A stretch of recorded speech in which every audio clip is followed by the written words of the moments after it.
Hello, welcome to my YouTube channel. ಇವತ್ತು ಏನು ಮಾಡ್ತಾಯಿದ್ದೀನಿ ಮತ್ತು ಯಾವ ಸ್ವೀಟ್ ಮಾಡ್ತಾಯಿದ್ದೀನಿ, ಯಾಕೆ ಮಾಡ್ತಾಯಿದ್ದೀನಿ ಅಂತಂದರೆ, ನಿನ್ನೆ ಸಾಗರ್ ಫ್ಯಾಕ್ಟ್ರಿಯಲ್ಲಿ ಸತ್ಯಶಂಕರ ಪೂಜೆ ಇತ್ತು.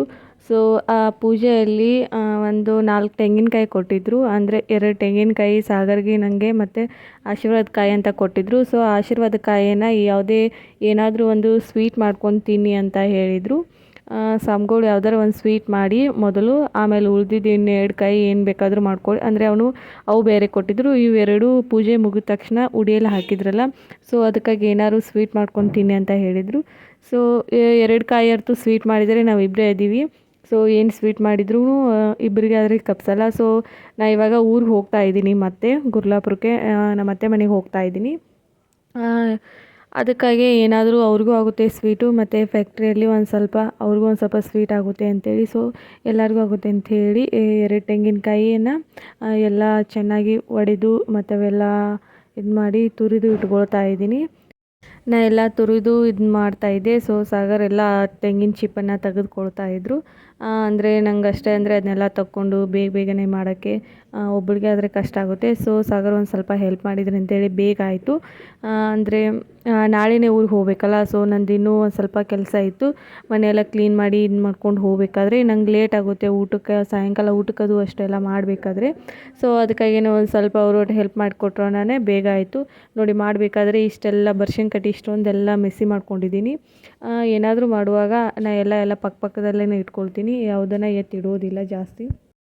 ಆಮೇಲೆ ಎಲ್ಲ ಕೆಲಸ ಆದಮೇಲೆ ಇದೆಲ್ಲ ತುರಿಯೋದಾದಮೇಲೆ ಎಲ್ಲ ಕ್ಲೀನ್ ಮಾಡಿ ಇಟ್ಕೊಂಡು ಆಮೇಲೆ ಅದನ್ನು ಮಾಡೋಕ್ಕೆ ಸ್ಟಾರ್ಟ್ ಮಾಡ್ತೀನಿ, ಬರ್ಫಿ ಮಾಡೋಕ್ಕೆ. ಯಾಕಂದರೆ ನನಗೆ ಎಲ್ಲ ಎತ್ತಿಟ್ಕೊಂಡು ಇದು ಮಾಡೋಕ್ಕೆ ಅಂದರೆ ಎಲ್ಲ ತುಂಬಾ ಕಷ್ಟ ಆಗುತ್ತೆ, ಎಲ್ಲ ಬೇಗ ಆಗಲ್ಲ. ಸೊ ಒಂದೇ ಸರಿ ಎಲ್ಲನೂ ಕ್ಲೀನ್ ಮಾಡ್ಕೊಂಡ್ಬಿಡ್ತೀನಿ. ಮೊದಲಿದ್ರು ಹಾಗೆ ಎಲ್ಲ ಸ್ವಲ್ಪ ಎಲ್ಲ ಮೆಸ್ಸಿ ಮಾಡಿಕೊಂಡು ಆಮೇಲೆ ಮನ್ಕೋವಾಗಲಿ ಎಲ್ಲ ಫುಲ್ ಕ್ಲೀನ್ ಮಾಡಿ ಕಿಚನ್ ಎಲ್ಲ ಕ್ಲೀನ್ ಮಾಡಿ ಮನ್ಕೋದು, ಅದೊಂದು ರೂಟೀನ್ ನಂದು. ಸೊ ಈ ಥರ ಎಲ್ಲ ಮಾಡುವಾಗಲೇ ಎಲ್ಲ ಸ್ವಲ್ಪ ಕ್ಲೀನ್ ಮಾಡ್ಕೋದು ಆ ಥರ ಆಗೋಲ್ಲ, ಅದು ತುಂಬಾ ಕೆಲಸ ಜಾಸ್ತಿ ಅನಿಸುತ್ತೆ.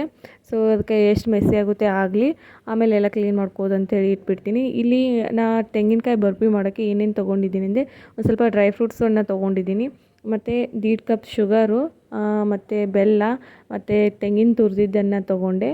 ಆಮೇಲೆ ಲೋಟಸ್ ಸೀಡ್ಸ್ ತೊಗೊಂಡಿದ್ದೀನಿ, ಮತ್ತು ಗೋಡಂಬಿ, ಮನಕ, ದ್ರಾಕ್ಷಿ ಇವನ್ನೆಲ್ಲ ತುಪ್ಪದಲ್ಲೆಲ್ಲ ಫ್ರೈ ಮಾಡಿಕೊಂಡೆ.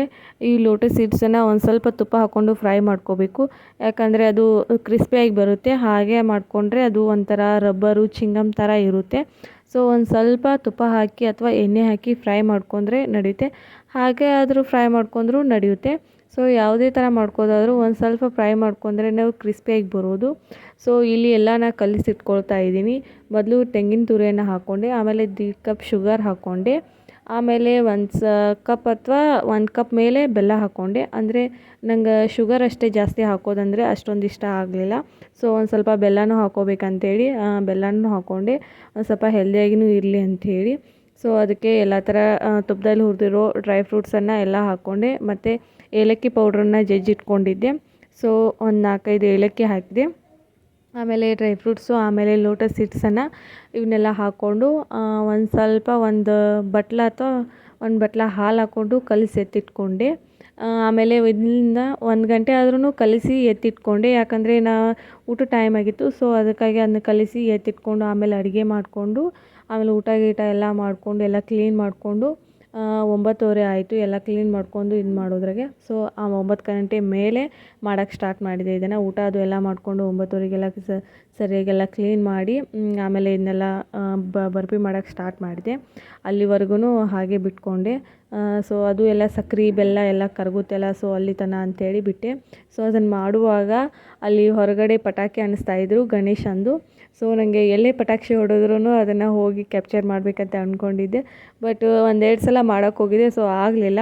ಸೊ ಲಾಸ್ಟ್ ಟೈಮು ಹೊಡಿತಾಯಿದ್ರು, ಸೊ ಕೇಳಿಸಿದ ತಕ್ಷಣ ಓಡ್ಕೋತ ಹೋಗಿ ಸೊ ಅದನ್ನೊಂದು ಸ್ವಲ್ಪ ವಿಡಿಯೋ ಮಾಡ್ಕೊಂಬಂದೆ.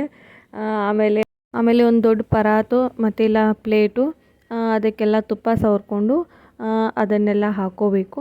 ಒಂದು ಸ್ವಲ್ಪ ಇದು ಗಟ್ಟಿಯಾಗಿ ಆಗುತ್ತೆ. ಸೊ ಅಷ್ಟೇ ಗಟ್ಟಿ ಆಗುವಷ್ಟರಲ್ಲೇ ಇದಕ್ಕೊಂದು ಸ್ವಲ್ಪ ಒಂದು ಚಿಟಿಕೆ ಸೋಡಾ ಹಾಕ್ಕೊಳ್ಳಿ. ಸೋಡಾ ಹಾಕೊಂಡ್ರೇನು ಗಟ್ಟಿ ಆದ್ರೂ ಒಂದು ಸ್ವಲ್ಪ ಪಳ್ಳಾಗಿ ಬರುತ್ತೆ, ಆ ಥರ ಸೋಡಾ ಹಾಕ್ಕೊಂಡ್ರೆ ಚಲೋ. ನಾನು ಒಂದು ಸ್ವಲ್ಪ ಸೋಡಾ ಹಾಕ್ಕೊಂಡೆ, ಅದನ್ನು ತೋರ್ಸೋಕ್ಕಾಗಲಿಲ್ಲ. ಸೊ ಅದಕ್ಕೆ ಆಮೇಲೆ ಹುರಿದಿರುವಂಥ ಗಸಗಸೆ ಇದ್ದು ಸೊ ಅವನು ಒಂದು ಸ್ವಲ್ಪ ಮೇಲ್ಗಡೆ ಹಾಕ್ಕೊಂಡೆ. ಹಾಗೆ ಚಮಚೇಲೆ ಬಡಿಯೋಕೆ ಹೋದರೆ ಅದು ಎಲ್ಲ ಸ್ಪೂನ್ಗೆಲ್ಲ ಅಂಟ್ಕೊಳ್ತಾ ಇತ್ತು. ಸೊ ಅದಕ್ಕಾಗಿ ನಾ ಏನು ಮಾಡಿದೆ ಅಂದರೆ ಸ್ಪೂನ್ಗೆ ಪ್ಲಾಸ್ಟಿಕ್ ಹಾಕಿ ಈ ಥರ ಎಲ್ಲ ಸವರ್ಕೊಂಡೆ. ಅಂದಾಗ ನೀಟಾಗಿ ಕುತ್ಕೊತು. ಈ ಥರ ಮಾಡಿದರೆ ನೀಟಾಗಿ ಕುಂದಿರುತ್ತೆ. ಇಲ್ಲ ಅಂದರೆ ಬಟರ್ ಪೇಪರ್ ಹಾಕಿನೂ ಒತ್ಕೊಂಡ್ರೂ ಸರಿ ಹೋಗುತ್ತೆ. ಸೊ ಬಟರ್ ಪೇಪರ್ ಇರಲಿಲ್ಲ. ಸೊ ಅದಕ್ಕಾಗಿ ನಾ ಪ್ಲಾಸ್ಟಿಕ್ ಹಾಕಿ ಈ ಥರ ಮಾಡಿಕೊಂಡೆ. ಈ ಥರ ಮಾಡಿದ್ಕೂ ತುಂಬಾ ನೀಟಾಗಿ ಬಂತು. ಆಮೇಲೆ ಬೇಗನೆ ಡ್ರೈ ಆಯಿತು. ಆಮೇಲೆ ಅವನ್ನೆಲ್ಲ ಡಬ್ಬಿಗೆ ಹಾಕ್ಕೊಂಡು ಎಲ್ಲ ಇವಾಗಲೇ ಕಟ್ ಮಾಡಿ ಇಟ್ಕೊಳ್ಬೇಕಂತ ಅಂದ್ಕೊಂಡೆ. ಸೊ ಅದೆಲ್ಲ ಸ್ಪೂನ್ಗೆ ಆಗಲಿ ಅಂಟ್ಕೊಳ್ತಾ ಇತ್ತು. ಸೊ ಅದಕ್ಕಾಗಿ ಒಂದು 10 ನಿಮಿಷ ಬಿಟ್ಕೊಂಡು ಆಮೇಲೆ ಚಪಾತಿ ಬೇಯಿಸೋ ಕಟ್ತಾರಲೆ ಸೊ ಅದರಲ್ಲೇ ಎಲ್ಲನ ಪೀಸಾಗಿ ಮಾಡಿಕೊಂಡೆ. ಚೌಕ ಬರ್ಫಿ ಟೈಪ್ ಕಟ್ ಮಾಡಿಕೊಂಡೆ. ಆ ಥರ ಮಾಡಿಕೊಂಡು ಒಂದು ಬಾಕ್ಸಲ್ಲಿ ಎತ್ತಿಟ್ಕೊಂಡ್ಬಿಟ್ಟೆ. ಅಂದರೆ ಒಂದು ಸ್ವಲ್ಪ ಮರುದಿನ ಊರಿಗೆ ಹೋಗೋಳಿದ್ದೆಲ್ಲ. ಸೊ ಊರಿಗೆ ಹೋಗೋಕೆ ಒಂದು ಸ್ವಲ್ಪ ಎತ್ತಿಟ್ಕೊಂಡೆ. ಆಮೇಲೆ ಸಾಗರ್ ಫ್ಯಾಕ್ಟ್ರಿಯಲ್ಲಿ ಅವ್ರಿಗೊಂದು ಸ್ವಲ್ಪ ಕೊಡು ಅಂತೇಳಿ ಅವ್ರಿಗೊಂದು ಸ್ವಲ್ಪ ಎತ್ತಿಟ್ಟು ಬಂದೆ. ಸೊ ಅವರು ಎಲ್ಲ ಫ್ಯಾಕ್ಟ್ರಿಗೆ ಓದಿದ್ರಂತೆ. ಎಲ್ಲರೂ ಚೆನ್ನಾಗಿದ್ದೇವೆ ಅಂತ ಹೇಳ್ತಾ ಇದ್ರಂತೆ. ತುಂಬಾ ಚೆನ್ನಾಗಿದೆ, ಟೇಸ್ಟಾಗಿದ್ದಾವೆ. ಮತ್ತು ಗಸಗಸೆ ಇದನ್ನೆಲ್ಲ ಹಾಕಿದ್ದು ನೋಡಿ ಅವರು ಇದನ್ನೆಲ್ಲ ಹಾಕ್ತಾರಾ ಬರ್ಫಿಗೆ ಅಂಥೇಳಿ ಕೇಳ್ತಾ ಇದ್ರಂತೆ. ಸೊ ನಾ ಏನೇನು ಕೈಗೆ ಏನೇನು ಸಿಗ್ತಾವಲ್ಲ ಸೊ ಅದನ್ನೆಲ್ಲನೂ ಹಾಕಿ ಮಾಡಿದ್ದಿದ್ದು. ಒಂಥರ ಏನೇನು ಇರ್ತಾವಲ್ಲ ಎಲ್ಲ ಥರ ಹಾಕಿ ಮಿಕ್ಸ್ ಮಾಡಿ ಒಂದೇ ಥರ ಎರಡೇ ಥರ ಹಾಕೋ ಬದಲು ಈ ಥರ ಎಲ್ಲ ಥರ ಹಾಕಿ ಮಿಕ್ಸ್ ಮಾಡಿ ಮಾಡ್ಕೊಂಡ್ರೆ ತುಂಬಾ ಚೆನ್ನಾಗಿರುತ್ತೆ. ಒಂದೇ ಥರ ಮಾಡ್ಕೋದು ಯಾವಾಗಲೂ ಇದ್ದಿದ್ದೆ.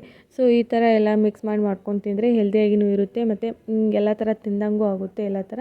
ಸೊ ಈ ಥರ ಹಾಕಿ ಪ್ಲೇಟಲ್ಲಿ ಒಂದು ಸ್ವಲ್ಪ ಡೆಕೋರೇಷನ್ಗೆ ಅಂಥೇಳಿ ಒಂದೆರಡು ಫೋಟೋ ತಕ್ಕೊಂಡೆ. ಸೊ ಹಾಕಿಟ್ಟು ಎಲ್ಲನ ರಾತ್ರಿ ಪ್ಯಾಕ್ ಮಾಡಿ ಆಮೇಲೆ ಇದನ್ನೆಲ್ಲ ಮಾಡೋದ್ರಲ್ಲೇ ಟೈಮು 10-10:30 ಏನೋ ಆಗಿತ್ತು. ಸೊ ಇಷ್ಟೆಲ್ಲ ಮಾಡಿ ಆಮೇಲೆ ಮಲ್ಕೊಂಡ್ವಿ. ಮುಂಜಾನೆ ಎದ್ದ ತಕ್ಷಣ ಎಲ್ಲ ಪ್ಯಾಕ್ ಮಾಡಿಕೊಂಡು ಊರಿಗೆ ಹೊರಟೆ. ಮುಂಜಾನೆ ಬೆಳಗ್ಗೆ ಬೇಗನೆ ಜಾಗ ಬಿಟ್ಟೆ. ಯಾಕಂದರೆ ಸಾಗರ್ಗೆ ಒಂದು ಸ್ವಲ್ಪ ಡಬ್ಬಿಗೆ ಚಪಾತಿ ಮಾಡಿದೆ. ಅವ್ರಿಗೆ ಫ್ಯಾಕ್ಟ್ರಿ ಕಟ್ಕೊಂಡು ಹೋಗೋಕ್ಕೆ ಚಪಾತಿ ಪಲ್ಯ ಎಲ್ಲ ಮಾಡಿಟ್ಟು ಆಮೇಲೆ 9 ಗಂಟೆಗೆ ಬಸ್ ಇತ್ತು. ಮಿರಜಿಂದ ಬಸ್ ಹತ್ಕೊಂಡು ಹಾರಿಗೇರಿಗೆ ಬಂದು ಹಾರಿಗೇರಿಯಿಂದ ಗುರ್ಲಾಪುರ ಕ್ರಾಸಿಗೆ ಬಂದೆ. ಸೊ ಬೆಳಗ್ಗೆ ಬೇಗನೆ ಬಂದಿದ್ದೆ. ಬೆಳಗ್ಗೆ 9 ಗಂಟೆಗೆ ಬಸ್ ಇತ್ತು. ಸೊ ಅದಕ್ಕಾಗಿಯೇ ಬೆಳಗ್ಗೆ ಬೇಗನೆ ಜಾಗ ಬಿಟ್ಟೆ. ಯಾಕಂದರೆ ಲೇಟ್ ಆದರೆ ಎಲ್ಲ ಬಸ್ ಎಲ್ಲ ಸಿಗಲ್ಲ ಬೇಗನೆ ಅಂಥೇಳಿ. ಸೊ ಅದಕ್ಕೇ ಬೇಗ ಜಾಗ ಬಿಟ್ಟೆ. ಬಟ್ ಇವಾಗ ಮಳೆ ಒಂದು ಜಾಸ್ತಿ ಅಲ್ಲ. ಸೊ ಅದಕ್ಕಾಗಿಯೇ ಬೇಗ ಜಾಗ ಬಿಟ್ಟೆ. ಊರಿಂದ ಬಂದ ತಕ್ಷಣವೇ ಮಮ್ಮಿನೂ ಬಂದಿದ್ದರು ಅತ್ತೆ ನೋಡೋಕ್ಕೆ. ಸೊ ಅತ್ತೆಗೆ ಆರಾಮಿದ್ದಿದ್ದಿಲ್ಲ ಅಂತೆ, ಅವರು ಹಾಸ್ಪಿಟಲಿದ್ದರು. ಸೊ ಅವ್ರು ನೋಡ್ದಂಗೆ ಆಯಿತು ಮತ್ತು ಒಂದೆರಡು ದಿನ ಇದ್ದಂಗೆ ಆಯಿತು ಅಂಥೇಳಿ ನಾನು ಊರಿಗೆ ಬಂದೆ. ಆಮೇಲೆ ಮಮ್ಮಿ ಬಂದಿದ್ದರು. ಮಮ್ಮಿ ಮತ್ತು ಅಣ್ಣ ಅವ್ರನ್ನೂ ನೋಡೋಕೆ ಬಂದಿದ್ದರು. ನಮ್ಮಮ್ಮ ಅವ್ರ ಅಮ್ಮನಿಗೆ ವ್ಯವಸ್ಥೆ ಮಾಡ್ತಾಯಿದ್ದಾರೆ. ಅದನ್ನೇ ವಿಡಿಯೋ ಮಾಡಿಕೊಂಡೆ ಒಂದು ಸ್ವಲ್ಪ. ಆಮೇಲೆ ಸಾಯಂಕಾಲ ಕೈಕಾಲು ಮುಖ ಎಲ್ಲ ತೊಳ್ಕೊಂಡು ದೀಪ ಹಚ್ಚಿ ದೇವರಿಗೆ ನಮಸ್ಕಾರ ಮಾಡಿದೆ. ಆಮೇಲೆ ಸ್ವಲ್ಪ ಹಾಸ್ಪಿಟಲಿಂದ ಬ್ರೆಡ್ ಅದು ಇದು ಬಂದಿದ್ದು. ಸೊ ಅದರಲ್ಲೇ ಒಂದು ಸ್ವಲ್ಪ ಪುದೀನ ಚಟ್ನಿ ಮಾಡಿಕೊಂಡು ಸ್ಯಾಂಡ್ವಿಚ್ ಮಾಡಿಕೊಂಡು ಎಲ್ಲರೂ ಈವ್ನಿಂಗ್ ಸ್ನ್ಯಾಕ್ಸ್ ತಿಂದ್ಕೊಂಡ್ವಿ. ಸೊ ಅದನ್ನು ವಿಡಿಯೋ ಮಾಡೋಕ್ಕಾಗಲಿಲ್ಲ. ನಿಮಗೆ ಪುದೀನ ಚಟ್ನಿ ಮತ್ತು ಪುದೀನ ಚಟ್ನಿ ಸ್ಯಾಂಡ್ವಿಚ್ ಬೇಕಾದರೆ ಕಮೆಂಟ್ ಮಾಡಿ, ಒಂದು ಸಲ ವಿಡಿಯೋ ಮಾಡಿ ತೋರಿಸ್ತೀನಿ. ಇದನ್ನು ಪವಿತ್ರ ಮಾಡಿದಾಳೋ ಅತ್ತೆ ಮಾಡಿದಾಳೋ ಗೊತ್ತಿಲ್ಲ. ಸೊ ಅಷ್ಟು ನೀಟಾಗಿ ಪೂಜೆ ಮಾಡಿದರು. ಸೊ ಈವ್ನಿಂಗು ಪ್ರೇಮ ಕಾವ್ಯನ ಯಾವುದೋ ಸೀರಿಯಲ್ ಗೊತ್ತಿಲ್ಲ, ಅದು ಪ್ಲೇ ಆಗ್ತಾಯಿತ್ತು. ಜಸ್ಟ್ ಕ್ಯಾಪ್ಚರ್ ಮಾಡಿಕೊಂಡೆ. ಹಾಗೆ ಈವ್ನಿಂಗು ಸನ್ಸೆಟ್ ಆಗ್ತಾಯಿತ್ತು. ಜಸ್ಟ್ ಅದನ್ನು ಸ್ವಲ್ಪ ವಿಡಿಯೋ ಮಾಡಿಕೊಂಡೆ. ಎಷ್ಟು ಚೆಂದ ಇದೆಯಲ್ಲ ಮೋಡೆಲ್ಲ. ಸೊ ಅದಕ್ಕಾಗಿ ಸ್ವಲ್ಪ ವಿಡಿಯೋ ಮಾಡಿಕೊಂಡೆ. ಮತ್ತು ಮುಂದಿನ ವಿಡಿಯೋದಲ್ಲಿ ಸಿಗೋಣ. ಬಾಯ್, ಟೇಕ್ ಕೇರ್.